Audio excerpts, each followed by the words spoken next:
शरणम शरणम गच्छामि।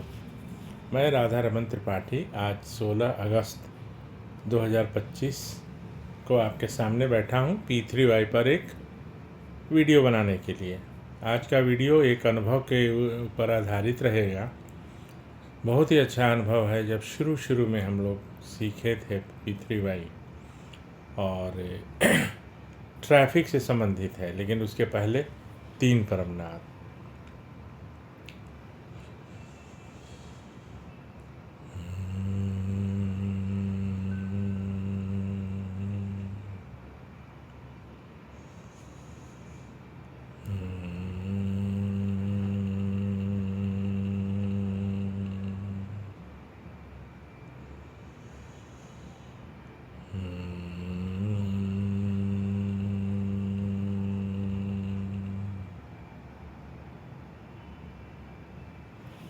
शरणम शरणम गच्छामि।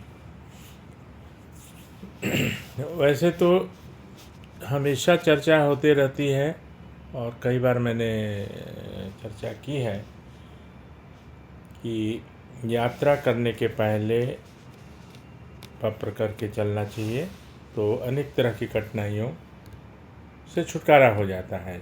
लेकिन कभी कभी बीच में भी, यानी कि यात्रा के बीच में कोई ऐसी परिस्थिति पैदा हो जाती है, तो उसके लिए उसी समय डिसीजन लेना चाहिए और परम जी से निवेदन करना चाहिए, अर्थात पत्र करना चाहिए।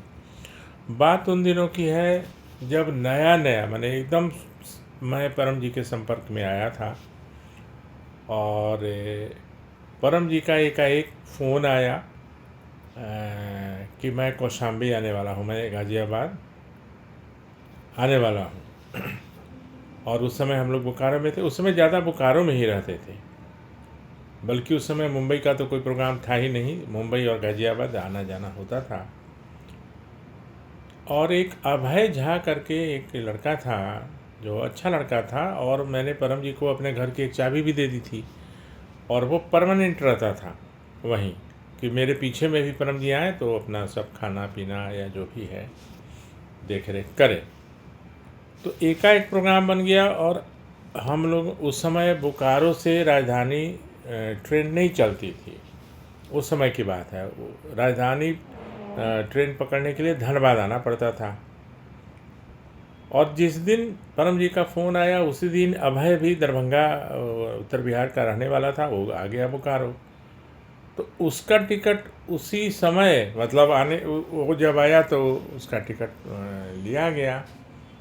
तो अब 3 लोग हो गए हम लोग, मैं, अम्बू और अभय। एक टैक्सी किए हम लोग, एम्बेसडर गाड़ी उस समय चलती थी, वही टैक्सी में लिया हम लोगों ने तय किया और चले। शाम को चलना पड़ता था, करीब 8 बजे के रात में ट्रेन आती थी और दिल्ली के लिए हावड़ा राजधानी। तो जब हम लोग चले तो वहाँ से 8-10 किलोमीटर चलने के बाद एक तो चास आता है, शहर छोटा सा, और उसके बाद हाईवे है, वहाँ पर एक रेलवे क्रॉसिंग थी।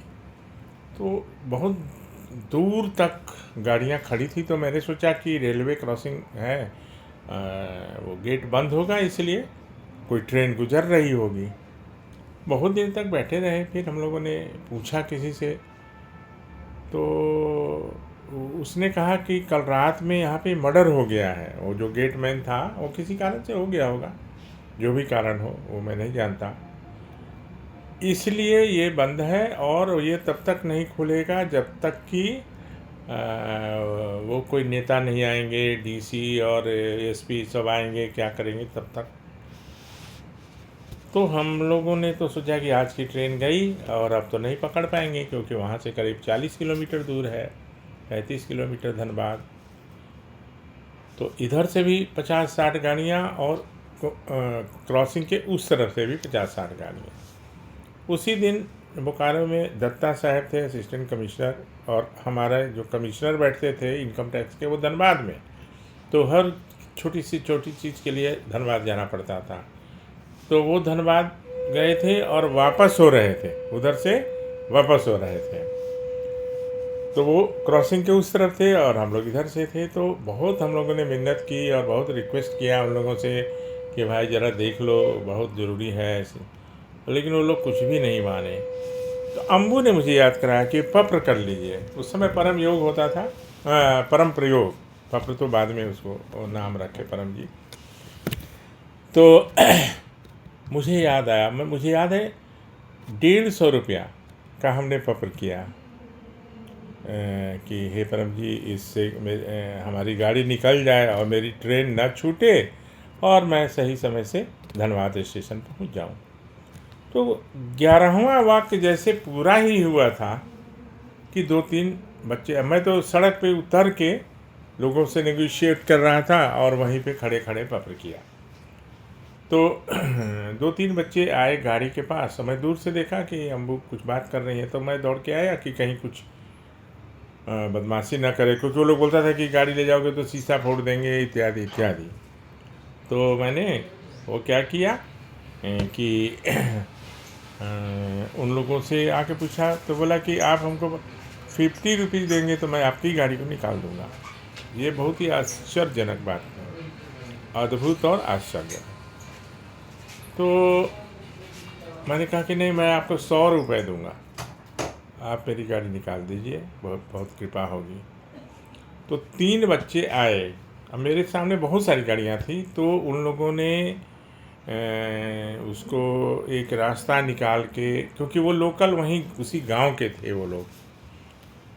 अब क्या बात किए आपस में वो लोग मुझे नहीं पता, लेकिन मेरी गाड़ी को उन्होंने खेत से उतार के और क्रॉसिंग को पार करा दिया।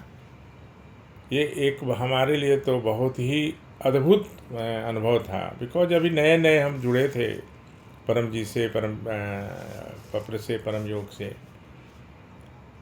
चूँकि सभी गाड़ियाँ इधर बंद थी, रुकी हुई थी, तो धनबाद जाने तक तो कोई गाड़ियाँ मिली ही नहीं और हम सही समय से स्टेशन पहुँच गए।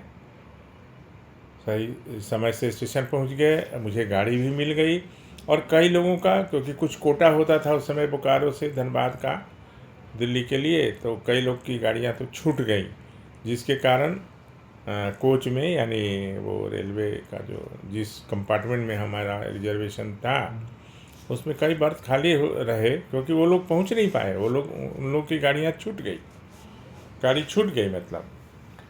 तो मेरा ये कहना था कि ऐसा भी होता है, और हम लोग ये कभी नहीं सोचे कि ऐसा होगा कि नहीं होगा। हम ही लोग क्यों डिसाइड करें, हम लोग सब परम जी के ऊपर छोड़ दें कि परम जी आप करिए।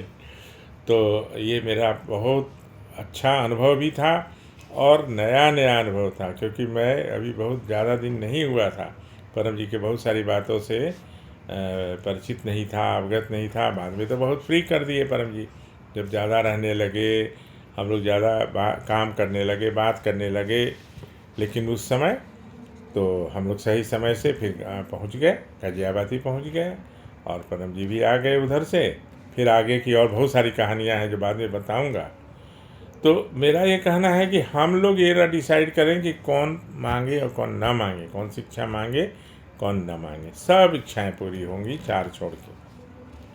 और एक बात, पप्र और परम योग में कीर्तन हवन का कोई स्थान नहीं है।